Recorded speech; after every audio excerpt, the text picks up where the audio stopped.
ഏവർക്കും ഇൻസൈറ്റിലേക്ക് സ്വാഗതം. നമ്മൾ ഇന്ന് പഠിക്കാൻ പോകുന്നത് RBI ആൻഡ് RBI ഗവർണൻസിനെ പറ്റിയാണ്. എക്സാം പോയിന്റ് ഓഫ് വ്യൂ വളരെയധികം ഇമ്പോർട്ടന്റ് ആയിട്ടുള്ള ഒരു ടോപ്പിക്കാണ് RBI and RBI governance. Reserve bank of India. Reserve bank of ഇന്ത്യയുടെ വ്യത്യസ്തങ്ങളായ വിശേഷണങ്ങളാണ് നമ്മൾ ആദ്യമായി നോക്കുന്നത്. റിസർവ് ബാങ്ക് ഓഫ് ഇന്ത്യയുടെ ആദ്യ വിശേഷണമാണ് ഇന്ത്യയുടെ കേന്ദ്ര ബാങ്ക്. ഇന്ത്യയുടെ കേന്ദ്ര ബാങ്ക് എന്നറിയപ്പെടുന്നത് റിസർവ് ബാങ്ക് ഓഫ് ഇന്ത്യയാണ്. വായ്പകളുടെ ബാങ്ക്, വായ്പകളുടെ നിയന്ത്രകൻ, ബാങ്കുകളുടെ ബാങ്ക് എന്നീ പേരുകളിലെല്ലാം അറിയപ്പെടുന്നത് റിസർവ് ബാങ്ക് ഓഫ് ഇന്ത്യ തന്നെയാണ്. ഇന്ത്യയുടെ കേന്ദ്ര ബാങ്ക്, വായ്പകളുടെ ബാങ്ക്, ബാങ്കുകളുടെ ബാങ്ക്, വായ്പകളുടെ നിയന്ത്രകൻ എന്നീ പേരുകളിൽ എല്ലാം അറിയപ്പെടുന്നത് റിസർവ് ബാങ്ക് ഓഫ് ഇന്ത്യ തന്നെയാണ്. ചില എക്സാമുകൾക്ക് ചോദിച്ചു കണ്ടിട്ടുള്ള ഒരു ചോദ്യമാണ്, വായ്പകളുടെ നിയന്ത്രകൻ ആരാണ്? ഓപ്ഷനകത്ത് കാണും സെബി മുതലായ ഫിനാൻസ് മിനിസ്ട്രി, അങ്ങനെ പല ക്യാബിനറ്റ് മിനിസ്റ്റേഴ്സ്. പക്ഷെ ഇന്ത്യയുടെ വായ്പകളുടെ നിയന്ത്രകൻ റിസർവ് ബാങ്ക് ഓഫ് ഇന്ത്യ തന്നെയാണ്.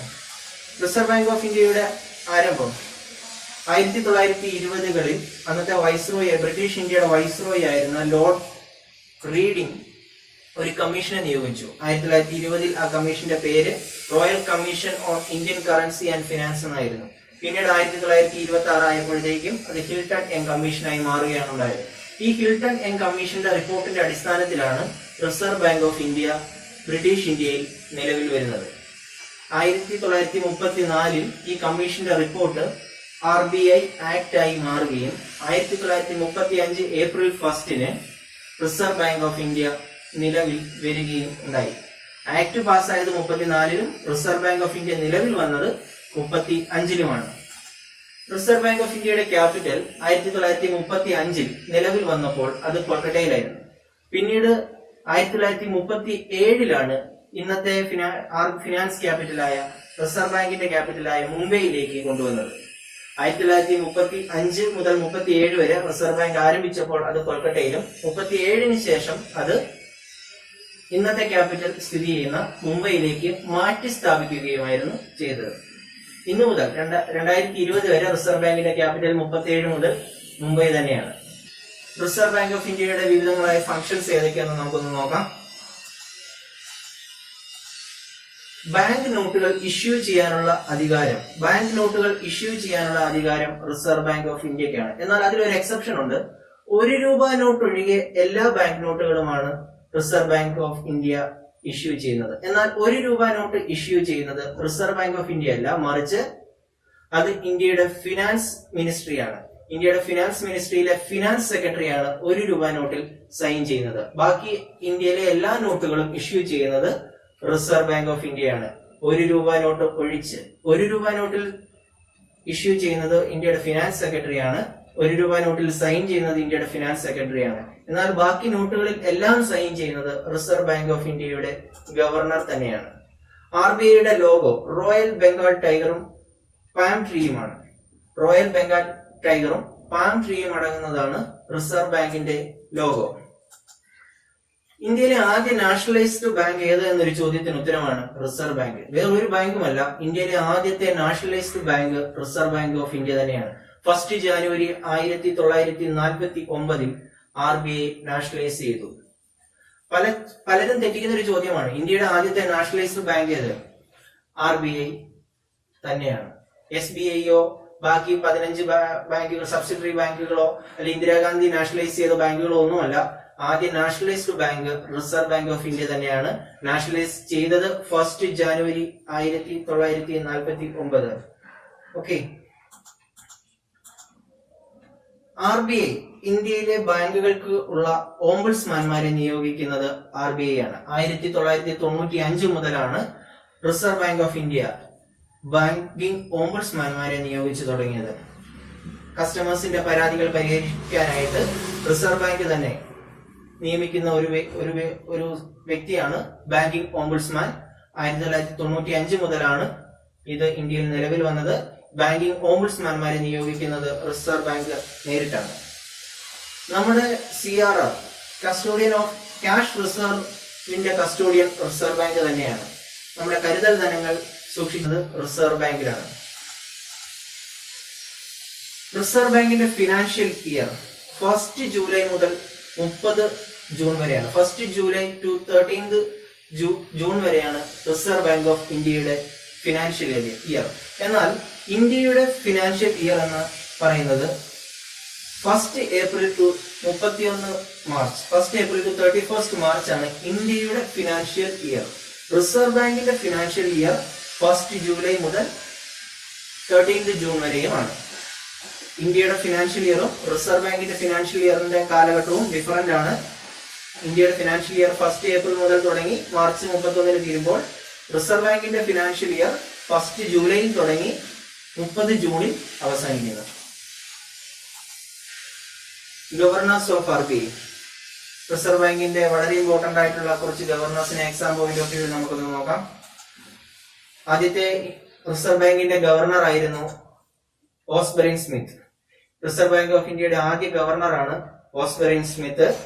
ഇദ്ദേഹം 1 ഏപ്രിൽ 1935 റിസർവ് ബാങ്ക് നിലവിൽ വന്ന് 1935 ഏപ്രിൽ 1 മുതൽ 1937 ജൂൺ 30 വരെ റിസർവ് ബാങ്കിന്റെ ഗവർണർ ഓസ്ബറിൻ സ്മിത്ത് ആയിരുന്നു. ഇദ്ദേഹം ഒരു ഇന്ത്യക്കാരനൊന്നും ആയിരുന്നില്ല. ബ്രിട്ടീഷ് ഇന്ത്യയുടെ ഭാഗമായിട്ട് ഉണ്ടായിരുന്ന RBIയുടെ ആദ്യ RBI ഗവർണറാണ് Osborne Smith. 1 April 1935 to 13 June. ഇദ്ദേഹം 1926 മുതൽ അന്ന് നിലവിലുണ്ടായിരുന്ന ഒരു ഇന്ത്യയിൽ തന്നെ നിലവിലുണ്ടായിരുന്ന ഒരു ബാങ്കായ ഇംപീരിയൽ ബാങ്കിന്റെ മാനേജിംഗ് ഗവർണർ ആയിരുന്നു. ഈ ഇംപീരിയൽ ബാങ്കാണ് കാലക്രമേണ SBI ആയി മാറുന്നത്. ഈ ഇംപീരിയൽ ബാങ്കിന്റെ മാനേജിംഗ് ഗവർണർ ആയിരുന്നു 1926 മുതൽ ഓസ്ബറിൻ സ്മിത്ത്. റിസർവ് ബാങ്ക് രൂപീകരിച്ചപ്പോൾ ഇദ്ദേഹമാണ് RBIയുടെ ഗവർണറായി അധികാരമേറ്റത്. Bank of New South Wales, Commonwealth bank of Australia മുതലായ ബാങ്കുകളിലൊക്കെ ഇദ്ദേഹം വർക്ക് ചെയ്തിട്ടുണ്ട്. അതിനുശേഷമാണ് 1926 ഇംപീരിയൽ ബാങ്കിന്റെ മാനേജിംഗ് ഗവർണറായി അധികാരമേൽക്കുന്നത്. 1935 ഓസ്ബറിൻ സ്മിത്ത് റിസർവ് ബാങ്കിന്റെ ആദ്യത്തെ ഗവർണറായി അധികാരമേൽക്കുകയും ചെയ്തു. ഗവർണേഴ്സ് ഓഫ് RBI അടുത്ത ഇമ്പോർട്ടന്റ് ആയിട്ടുള്ള ഒരു ഗവർണറാണ് James Brian Taylor. James Brian Taylor reserve bank of ഇന്ത്യയുടെ രണ്ടാമത്തെ ഗവർണറാണ് ജെയിംസ് ബ്രയാൻ ടൈലർ. 1937 മുതൽ 1943 വരെ റിസർവ് ബാങ്ക് ഓഫ് ഇന്ത്യയുടെ ഗവർണറായിരുന്നു. ഇന്ത്യയുടെ രണ്ടാമത്തെ ഗവർണറായിരുന്നു. 1937 മുതൽ 43 വരെ ഇന്ത്യയുടെ റിസർവ് ബാങ്ക് ഓഫ് ഇന്ത്യയുടെ ഗവർണറായിരുന്നു. ഓസ്ബറിൻ സ്മിത്തിന് ശേഷം വന്ന ഗവർണറാണ് James Brian Taylor. Okay, Osborne Smith ഒരിക്കൽ പോലും കറൻസി നോട്ടിൽ സൈൻ ചെയ്തിട്ടില്ല. അദ്ദേഹം ആദ്യത്തെ റിസർവ് ബാങ്ക് ഓഫ് ഇന്ത്യയുടെ ഗവർണർ ആയിരുന്നു. പക്ഷെ ഇന്ത്യയുടെ കറൻസി നോട്ടിൽ സൈൻ ചെയ്ത ഗവർണർ ആര് എന്ന ചോദ്യത്തിന് ഉത്തരമാണ് James Brian Taylor. Indian currency നോട്ടിൽ ആദ്യമായി സൈൻ ചെയ്തത് ജെയിംസ് ബ്രയാൻ ടൈലർ ആണ്. അത് ഇന്ത്യയുടെ ആദ്യത്തെ ഗവർണറായ ഓസ്ബറിൻ സ്മിത്ത് അല്ല. Okay, reserve bank of India അല്ലെ റിസർവ് ബാങ്ക് ഗവർണേഴ്സ് പ്രധാനമായും 2 ഭാഷകളിലാണ് ഇന്ത്യൻ നോട്ടുകളിൽ സൈൻ ചെയ്യുന്നത്. അത് ഇംഗ്ലീഷ് അല്ലെ ഹിന്ദി ആയിരിക്കും. റിസർവ് ബാങ്ക് ഗവർണേഴ്സ് ഇന്ത്യയുടെ ബാങ്ക് നോട്ടുകളിൽ, റിസർവ് ബാങ്ക് ഗവർണർമാർ ഇന്ത്യയുടെ നോട്ടുകളിൽ 2 ഭാഷകളിലാണ് സൈൻ ചെയ്യുന്നത്, ഇംഗ്ലീഷ് അല്ലെങ്കിൽ ഹിന്ദി. എന്നാൽ ഇന്ത്യയിൽ 17 ലാംഗ്വേജുകളിൽ ഇന്ത്യൻ ബാങ്ക് നോട്ടിൽ അതിന്റെ മൂല്യം രേഖപ്പെടുത്തിയിട്ടുണ്ട്. 17 ഭാഷകളിൽ ഇന്ത്യൻ ബാങ്ക് നോട്ടിൽ മൂല്യം രേഖപ്പെടുത്തിയിട്ടുണ്ട്. എന്നാൽ റിസർവ് ബാങ്ക് ഗവർണേഴ്സ് സൈൻ ചെയ്യുന്നത് 2 ഭാഷകളിലായിരിക്കും, ഇംഗ്ലീഷോ ഹിന്ദിയോ.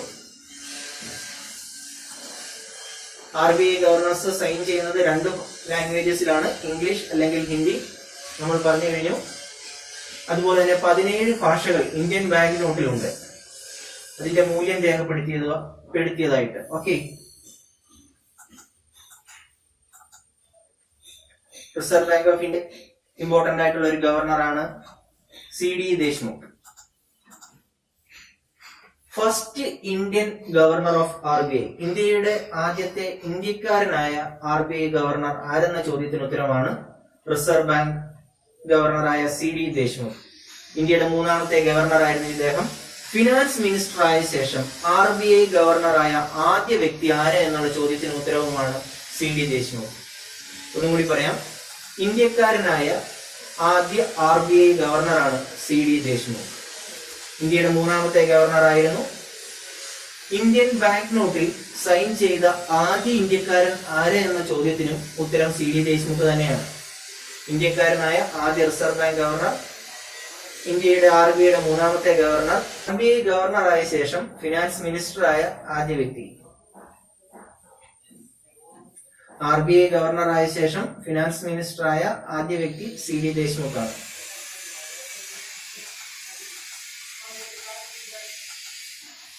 ബെനഗൽ റാംറാവു. ബെനഗൽ റാംറാവു RBI ഗവർണേഴ്സിൽ വളരെ ഇമ്പോർട്ടന്റ് ആയിട്ടുള്ള ഒരു ഗവർണറാണ്. മറ്റൊന്നും കൊണ്ടല്ല, longest serving governor of RBI. ഏറ്റവും കൂടുതൽ കാലം RBIയുടെ ഗവർണർ ആയിരുന്ന വ്യക്തിയാണ് ബെനഗൽ റാംറാവു. 1950 മുതൽ 1956 വരെ യൂണിയൻ ഫിനാൻസ് മിനിസ്റ്ററും ബെനഗൽ റാംറാവു ആയിരുന്നു. ഏറ്റവും കൂടുതൽ കാലം longest serving governor of RBI എന്ന ചോദ്യത്തിന് ഉത്തരമാണ് ബെനഗൽ റാംറാവു. 1950 മുതൽ 56 വരെ യൂണിയൻ ഫിനാൻസ് മിനിസ്റ്ററുമായിരുന്നു.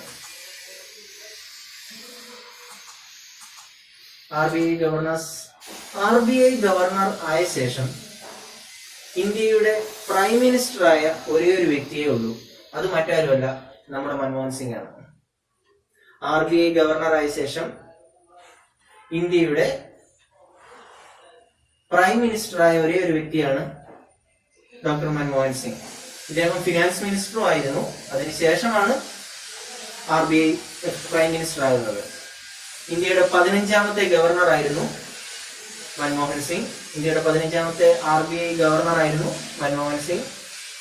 ഇന്ത്യയുടെ ഇപ്പോഴത്തെ ഗവർണർ ശശികാന്ത് ദാസ് ഇന്ത്യയുടെ 25ാമത്തെ ഗവർണറാണ്. ശശികാന്ത് ദാസ് ഇപ്പോഴത്തെ കറന്റ് ഗവർണർ ശശികാന്ത് ദാസ് ഇന്ത്യയുടെ 25ാമത്തെ ഗവർണറാണ്. എക്സാമ്പിൾക്ക് ചോദിക്കാൻ സാധ്യതയുള്ള ഒരു മറ്റൊരു ഗവർണറാണ് ഇന്ത്യയുടെ 24ാമത്തെ ഗവർണർ. ബാങ്ക് നോട്ടുകൾ നിരോധിച്ച 1000 നോട്ടുകൾ നിരോധിച്ച ഗവർണർ, ഡിമോണിറ്റൈസേഷൻ നടത്തിയ ഗവർണർ ഇന്ത്യയുടെ 24ാമത്തെ ഗവർണറായിരുന്ന ഊർജിത് പട്ടേലാണ്. ഇന്ത്യയുടെ 24ാമത്തെ ഗവർണറായ ഊർജിത് പട്ടേലാണ് ബാങ്ക് നോട്ടുകൾ ഡിമോണിറ്റൈസേഷൻ ചെയ്തത്. 2000 നോട്ടിൽ ആദ്യമായി സൈൻ ചെയ്തത് ആര് എന്ന ചോദ്യത്തിന് ഉത്തരവും ഊർജിത് പട്ടേൽ തന്നെയാണ്. Chief financial officer. Reserve bank of ഇന്ത്യയുടെ ചരിത്രത്തിൽ ആദ്യമായിട്ട് നിയോഗിച്ചൊരു പോസ്റ്റാണ് ചീഫ് ഫിനാൻഷ്യൽ ഓഫീസർ. സുധാ ബാലകൃഷ്ണനാണ് ഇന്ത്യയുടെ റിസർവ് ബാങ്കിന്റെ ആദ്യ ചീഫ് ഫിനാൻഷ്യൽ ഓഫീസർ. ഈ പോസ്റ്റ് ആദ്യമായിട്ട് ക്രിയേറ്റ് ചെയ്തതാണ്. അതിൽ ആദ്യമായി സ്ഥാനമേറ്റത് സുധാ ബാലകൃഷ്ണനുമാണ്. Reserve bank chief financial officer of RBI എന്നാണ്. Thank U.